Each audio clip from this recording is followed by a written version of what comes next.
Hey everyone, this is part 3.5, just to correct one quick thing I noticed, but we did a lot of the recordings, and it won't change anything else about the other videos, so luckily you don't have to do a lot of backtracking. But when we first started, we have the card signals.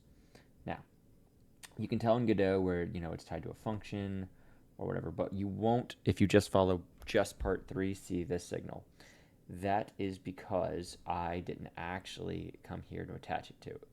So it's fixed in here, but we can easily see where we went to do it. So what we're going to want to do is be in our card.GDScript. So just make sure you're in that.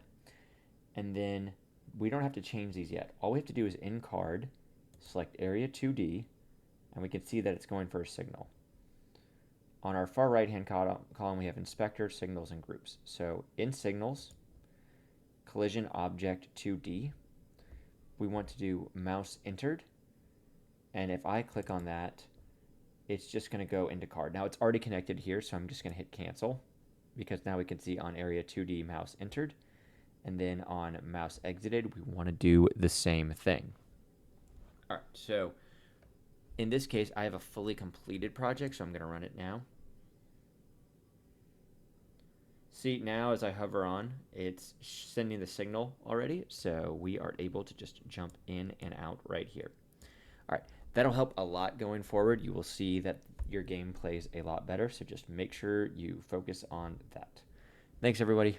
Happy gaming.